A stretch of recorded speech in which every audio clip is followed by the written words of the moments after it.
It's time to rock. Here we go. It's Ian K live and loud in Wolf Studio. Ian K and the boys are back in the studio to go live and loud to Peterborough's Wolf Studio. A friend from Peterborough, K-Rock, a recording artist. Ian K is a band of hard-rocking musicians writing melody-centric new rock that kicks ass with high energy. If you haven't heard of Ian K yet, you're missing out. Ian K and his bands are those rare modern rock bands that bring something unique to the world of rock music in the current age. The band has performed internationally and they continue to build an audience from all over the world. The band has performed with such legends as Anvil, Sebastian Bach, Buck Cherry, alongside of the big names in the music in Canada, including members of the Our Lady Peace, Platinum Blonde, Honeymoon Suite, who has even sang unreleased tracks with Slash and Velvet Revolver. Also, he's a frontman to one of the longest running and most sought after Kiss tribute bands in Canada, Ian Curtis, Star Child from Destroyer.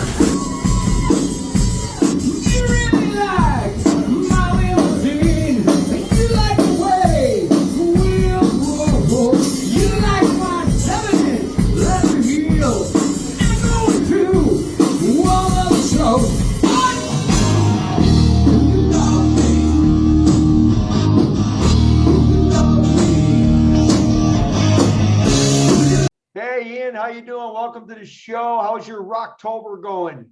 Mine is going great so far, brother. How about you? Oh, not bad, not bad. Just got back into podcasting and gonna start doing some more podcasting because the weather is changing. So we're gonna be more indoors. So gonna enjoy talking to celebrities like yourself. And, so you're making me blush. I hear you bought a new motorcycle. You're a motorcycle enthusiast, and you got a Kawasaki. That's nice. You betcha. I bought the Z900. It's a 2018. I still got my Yamaha, but I thought, well, I'm gonna buy it, and I'll decide which one I like the best and sell the other one. Well, I think the 900 wasn't that that was the Widowmaker, wasn't it? The KZ 900. Back in the day, yeah. Yeah, so this is a newer version of it. So it's got more horsepower, a little faster, better suspension, blah, blah, blah. I love it. I'm happy with it so far. Good for you, man. How about you're into designing guitars yourself, making guitars as well? I'm building my own. That's right. Building your own, man. What do you call these creations? I just actually, you know what I do? I've got a signature or like an autograph that I use, like when I'm playing in Destroyer and stuff. You know, it's my sort of signature, but then I've got like a star that, you know, it looks a little bit like a K, whatever, that kind of thing. I had a guy here in Peterborough where I live, you know, he printed off a bunch of them for me in vinyl. So I just stick them on the guitar and it looks like it belongs there. But basically I just, I've been playing with different body styles and stuff like that. And right now my favorite guitars are 24 fret neck throughs. And so I like the Jackson, like soloist line and stuff like that. So basically the ones I've been making are kind of a copy of that, only they have a Washburn headstock. And I got a bunch of wood down in the basement right now, and I'm going to do that same guitar, but I'm going to do it in a Telecaster format, actually, whenever I get to it. Oh, cool. I'm busy right now, so it's hard to find the time. So are you using these guitars on your shows? I am. Oh, fantastic. I use them on my shows. I use them on my recordings. I don't use them, like, obviously I play in Destroyer, so I don't use them there. But, you know, when I'm doing any of my Ian K stuff, then, you know, I'm using those all the time, actually. Oh, that's cool. Yeah. So tell us briefly a brief history of your band and how did you guys meet? Ian K. Ian K. Well, let me tell you, the other guitar player in the band, his name is Paul Crane. He's an absolute monster on guitar, and I've been touring and playing with Paul since I was 24 years old or something like that. So yeah, I mean, we're talking to the neighborhood of, you know, coming up on 30 years kind of thing, right? And I've known him forever. You know, we've sort of gone our own separate ways, doing different things at different times and stuff like that. I ended up meeting Adam, the bass player, when I was just finishing up with the Van Halen tribute that I was singing in, and I was doing like the Sammy Hagar part. And at that same time, David Lee Roth came back into the picture, right, with Van Halen and stuff. So it kind of put a kibosh on our whole Van Hagar thing. And so anyway, I left and I thought, well, I'm going to start looking for new players and whatnot. I ended up running into Adam on Kijiji. He's the bass player. And anyway, that's, you know what, we've been playing together ever since, man. Like, you know, we had a band that was kind of inspired by, what's that stupid guitar game that you play there? Guitar Hero? Yeah, Guitar Hero and whatnot, you know, and that kind of thing. And then, you know, now he plays in E&K, of course, but we're also doing a 80s sort of tribute where we're doing like you know, like Frankie Goes to Hollywood and the Cars and stuff like that. Not heavy stuff, but more dancey stuff for the ladies is what I would sort of terminology. How would you say that? The terminology I would use for that. And we've done other stuff. You know, we played in Nickelback tribute together and you know, tried this and that and whatnot. So that's all prior to my time in Destroyer, of course. So that's all local boys, right, from Peterborough? Well, we were, I wouldn't say that. I mean, like Adam, he lives in Lindsay. Paul lives down, you know, towards Belleville, and Curtis is our drummer now. I did have Keith previously.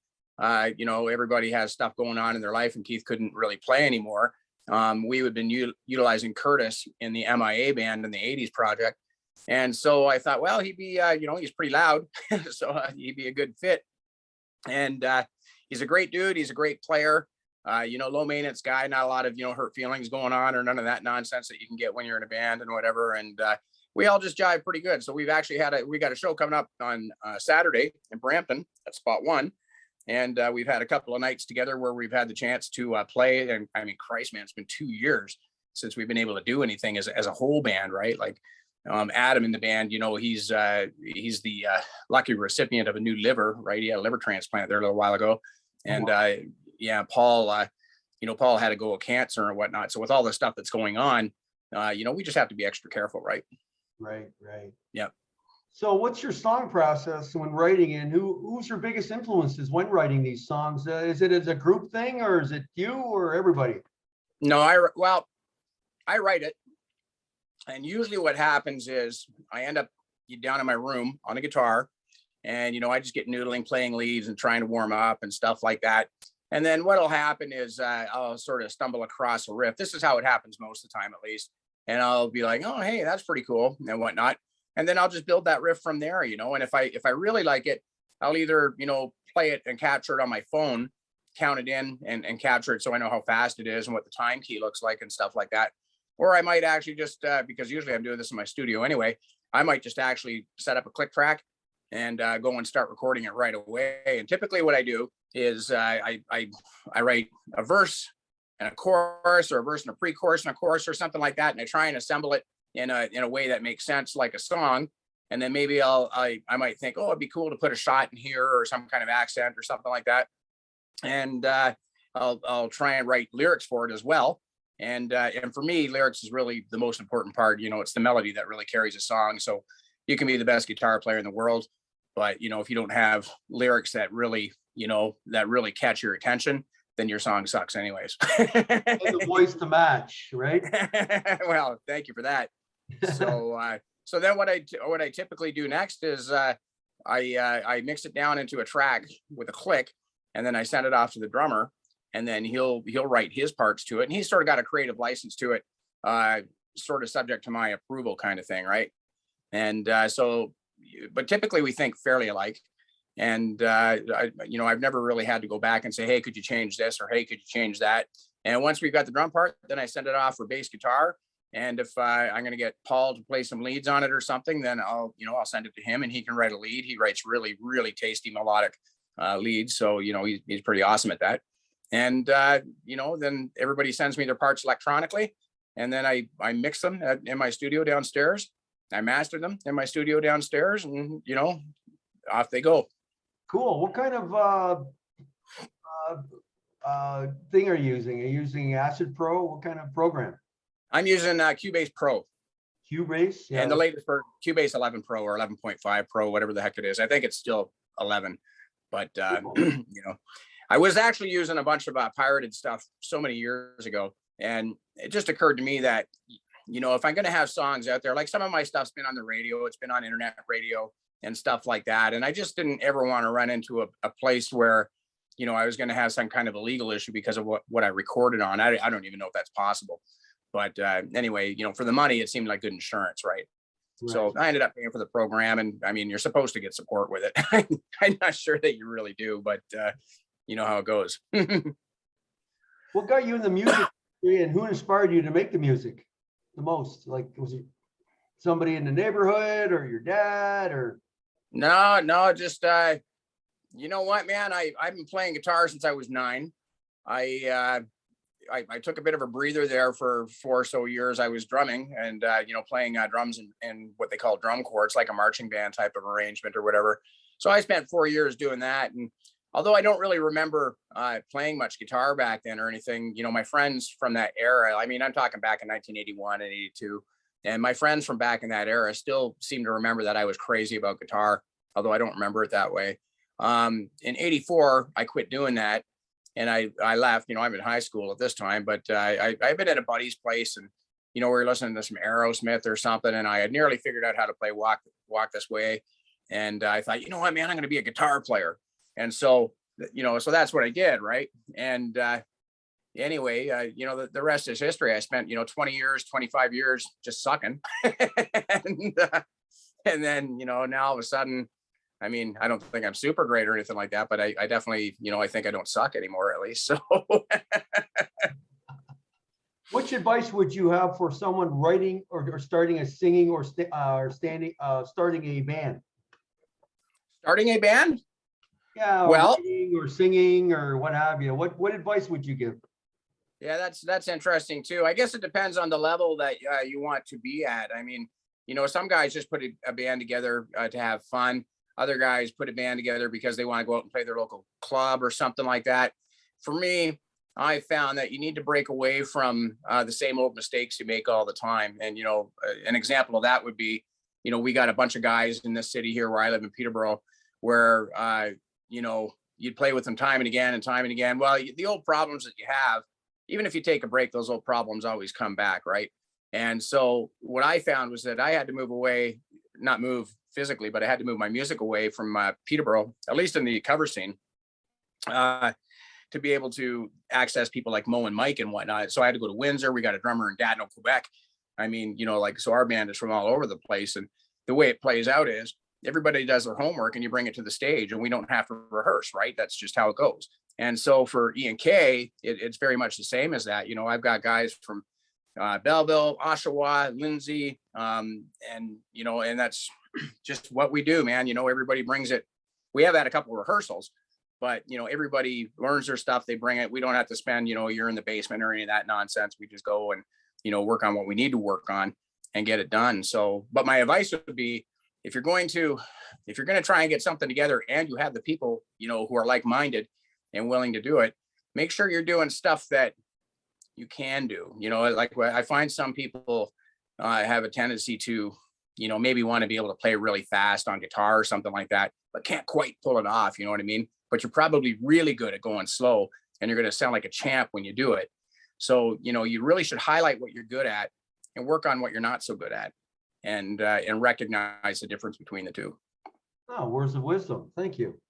If you can open up a show for any artist, who would it be and why?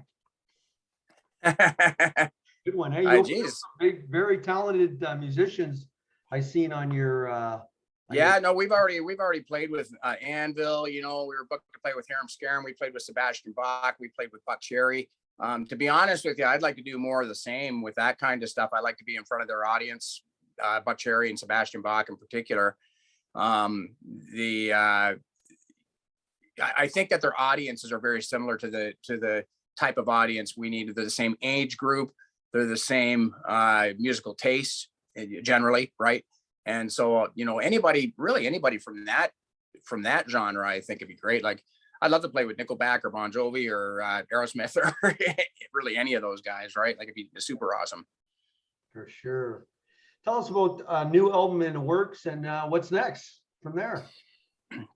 Well, COVID's been keeping us slow. I do have a new album in the works. I don't really have any hard plan on releasing it yet. I've got maybe 8 or so songs in various states of completion. Some of them are done, maybe 5 of them are done, or 4 of them.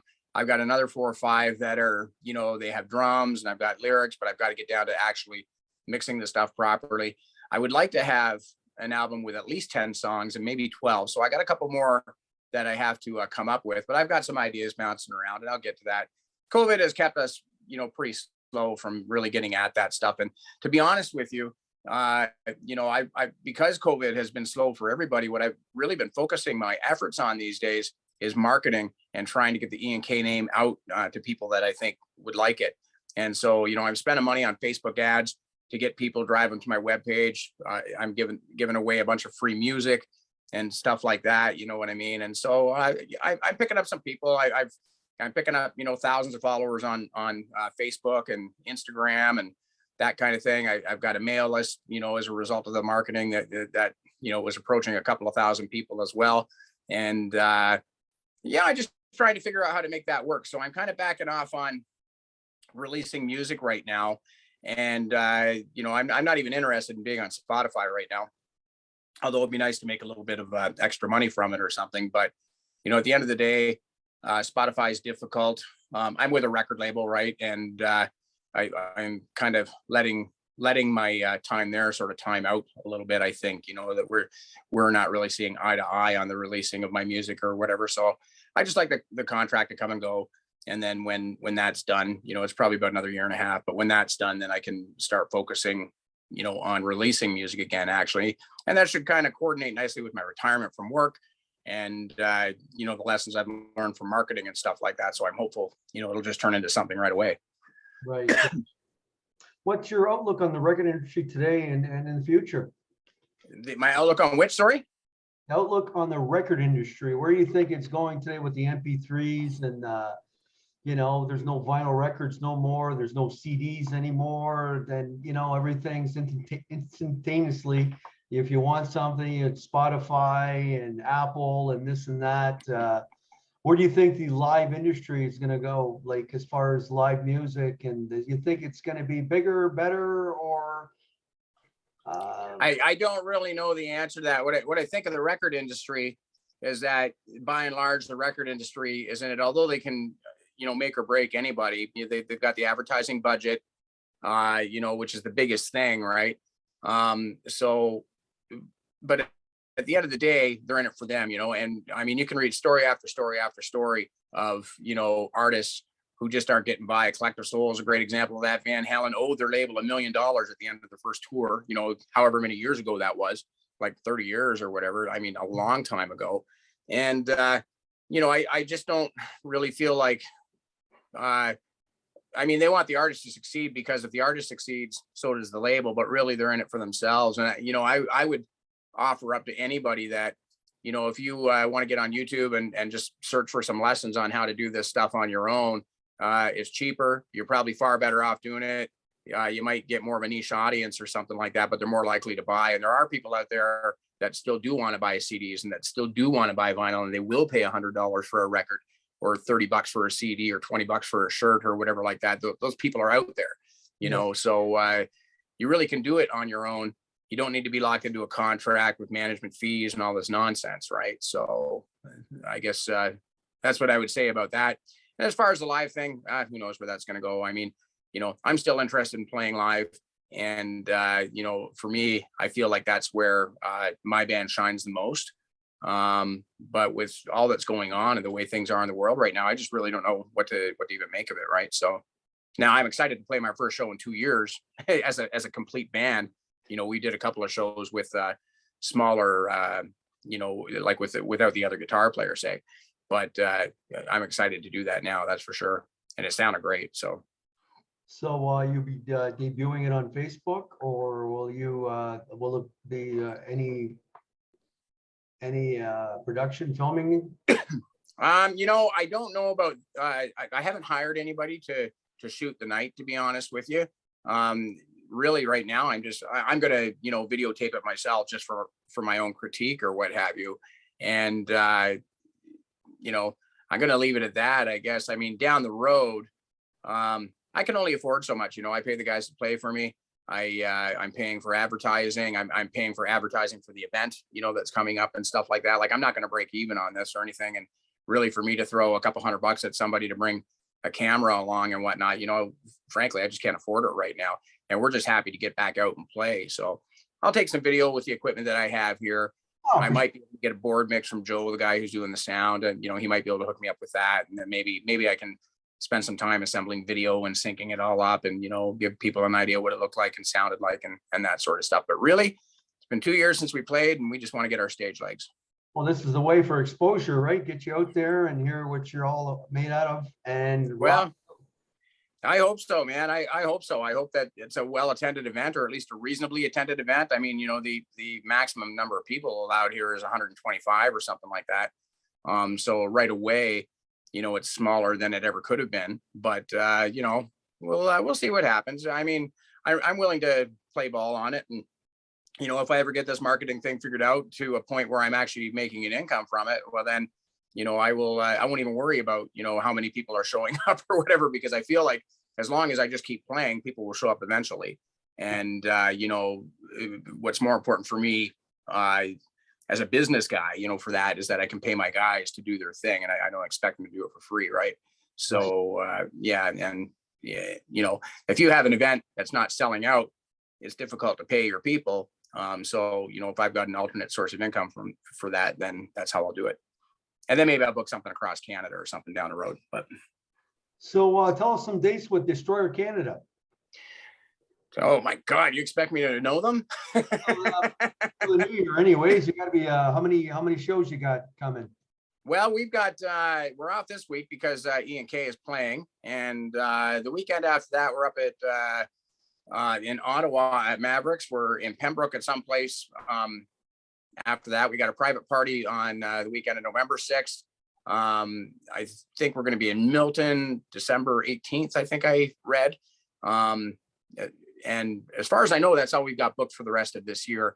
We got some dates going into next year where we're going to be back out to Casino Regina.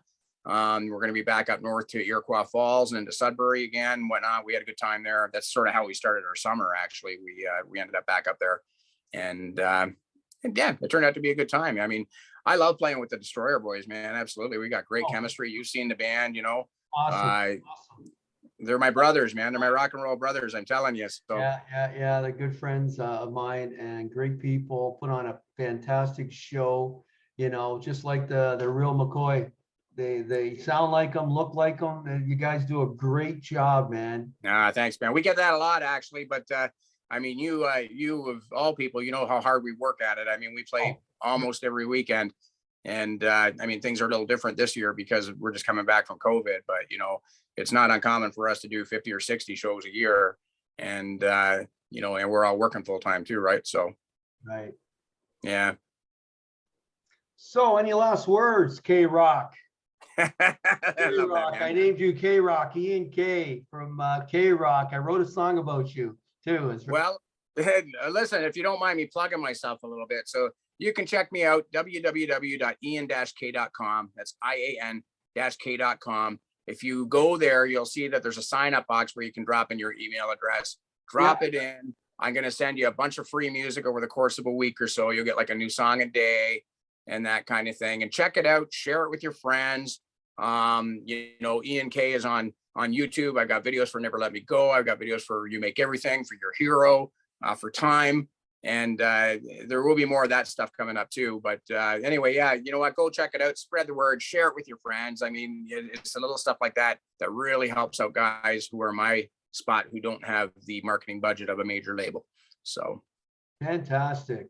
Yeah. Thanks for having you on the show. Very inspiring artist, K-Rock, Ian K, good friend from Peterborough. And I'd like to have you back one time. Absolutely, man. Anytime, I'd be happy to do it. Please add and share and subscribe to my channel, and we'll be back for more with Ian K. Thanks for coming out and being on my show. Awesome, brother. Thanks for having me. Take care. Thank you. Bye-bye. Bye-bye.